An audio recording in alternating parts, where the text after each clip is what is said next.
चलिए तो आज शुरुआत करते हैं work done.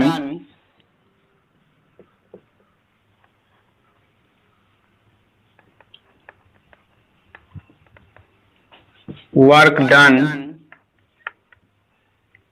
Due to the rotation of the dipole inside a uniform electric field। Work done काम जो किया जाएगा किसके द्वारा, रोटेशन जो डाइपोल रोटेट करेगा कहाँ, यूनिफॉर्म इलेक्ट्रिक फील्ड में, उसके द्वारा कितना वर्क डन किया जाएगा वो आज हम लोग पढ़ेंगे। देखिए तो वर्क डन जो होता है, चूंकि आप जानते होइएगा कि वर्क जो होता है वो फोर्स डॉट डिस्प्लेसमेंट होता है, एफ डॉट आर। क्लियर।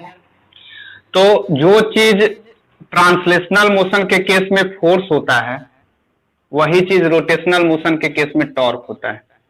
जो चीज ट्रांसलेशनल मोशन के केस में डिस्प्लेसमेंट होता है वही चीज रोटेशनल मोशन के केस में एंगुलर डिस्प्लेसमेंट होता है।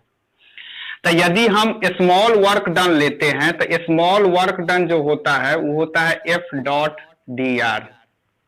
स्मॉल वर्क डन जो होता है वो होता है F dot D R.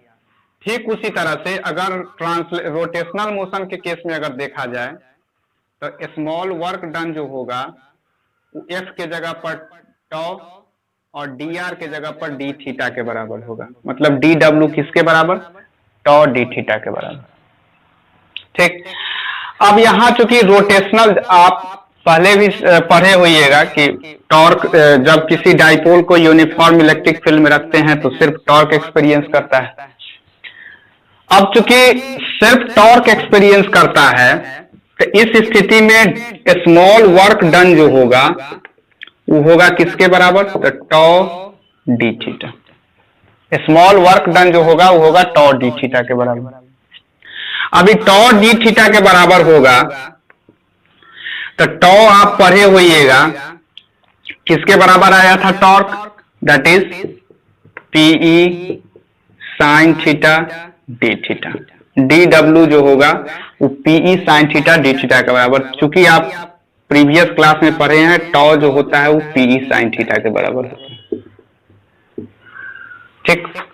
Integrating on both sides, integrating on both sides within proper limit, within proper limit. इसको जो भी आया है that is d W is equal to PE sine theta, इसको इंटीग्रेट करेंगे एक प्रॉपर लिमिट में। आप प्रॉपर लिमिट में इंटीग्रेट करेंगे तो लिमिट क्या होगा, सपोज करिए कि यहां एक डाइपोल है, सपोज करिए ये आपका यूनिफॉर्म इलेक्ट्रिक फील्ड है, ये आपका यूनिफॉर्म इलेक्ट्रिक फील्ड है और इस यूनिफॉर्म इलेक्ट्रिक फील्ड में एक डाइपोल को सपोज करिए कि यहां पर नेगेटिव चार्ज है, ये पॉजिटिव चार्ज है। ठीक। ये सपोज करिए थीटा एंगल बना रहा है। अब ये जो है सपोज करिए कि ये वो आपका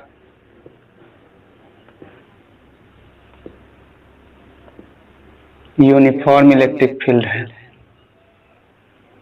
यहाँ माइनस क्यू है, यहाँ प्लस क्यू। ई बना रहा है angle theta one, theta one angle बना रहा है। अब ई चूंकि पॉजिटिव चार्ज है तो पॉजिटिव नेगेटिव की तरफ अट्रैक्ट होगा और नेगेटिव पॉजिटिव की तरफ अट्रैक्ट होगा, तो ई रोटेट करके यहां चला गया।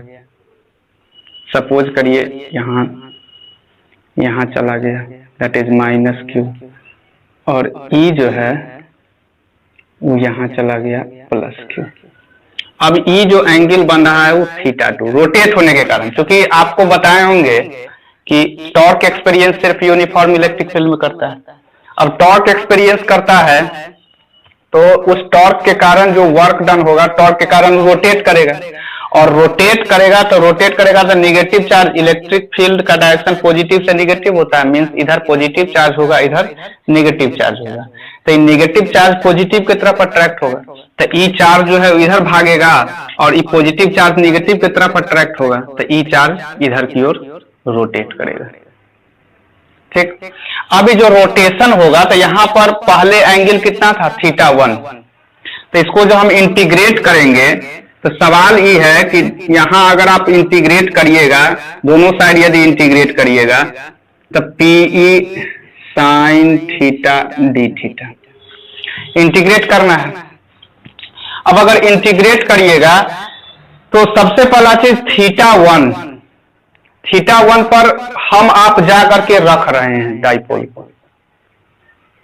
θ1 रोटेट नहीं करा रहा है, θ1 पर हम आप जा करके डाइपोल को इलेक्ट्रिक फील्ड में रख रहे हैं। तो ये जो θ1 जिस समय हम जा करके डाइपोल को इलेक्ट्रिक फील्ड में रख रहे हैं, when we put the dipole inside the electric field, तो उस समय इलेक्ट्रिक फील्ड के द्वारा तो कोई वर्क नहीं किया जा रहा है, मतलब वर्क डन जिस समय θ1 एंगल है उस समय वर्क डन कितना है, 0। मीन्स कि θ1 तो हम यहां से मान लीजिए कोई डाइपोल है, उसको ला करके उठा करके इसमें रख दिए, कोई भी HCl हो, H2SO4 हो, ZnCl2 हो, LCl3 हो, कोई भी, तो उसको जा करके उठा करके इसमें रख दिए θ1 एंगल पर। तो जिस समय θ1 एंगल पर हम जा करके उठा करके रख दिए हैं, उस टाइम तो इलेक्ट्रिक फील्ड के द्वारा वर्क डन नहीं किया गया है, इलेक्ट्रिक फील्ड के द्वारा उस टाइम वर्क डन कितना है, 0। तो θ1 पर एंगल कितना है, 0। जब उसको रख दिए हैं तो रखने के कारण उस पर अब टॉर्क लग रहा है, क्योंकि बार बार हम रिपीट कर रहे हैं कि यूनिफॉर्म इलेक्ट्रिक फील्ड में टॉर्क लगता है सिर्फ, तो उस टॉर्क के कारण अब रोटेट कर रहा है। तो उस रोटेशन के कारण हम रखे थे θ1 पर, लेकिन वो उसको रोटेट करा के कहां पर ले गया, θ2 पर। अब उसको रोटेट करा करके θ2 पर ले गया, तो मान लेते हैं कि θ2 पर वर्क डन W हो रहा है। अब इसको इंटीग्रेट करिए तो dW का इंटीग्रेशन होगा W, 0 से लेकर के W तक। अब यहां पर D के साथ कौन जुड़ा हुआ है, तो थीटा। इसका मतलब है कि थीटा वेरिएबल, और थीटा अगर वेरिएबल है तो थीटा से जो रिलेटेड टर्म है उसको छोड़ करके जो भी होगा उसको बाहर ले लेंगे। तो थीटा को छोड़ करके टर्म आ रहा है P, तो PE को बाहर ले लीजिए, इंटीग्रेशन होगा साइन थीटा डी थीटा, कहां से कहां, θ1 से θ2। अब अगर W का आप जानते हैं upper limit minus lower limit होता है, तो W minus 0 is equal to PE sine theta का अगर इंटीग्रेशन कीजिएगा तो साइन थीटा का इंटीग्रेशन होता है माइनस कॉस थीटा, θ1 से लेकर के θ2। ये हो जाएगा W is equal to PE minus cos θ2 upper limit minus cos θ1 lower limit. इसको और क्या लिख सकते हैं, तो W is equal to PE minus cos θ2 plus cos θ1। तो किसके बराबर होगा, W is equal to PE cos θ1 minus cos θ2। इतना वर्क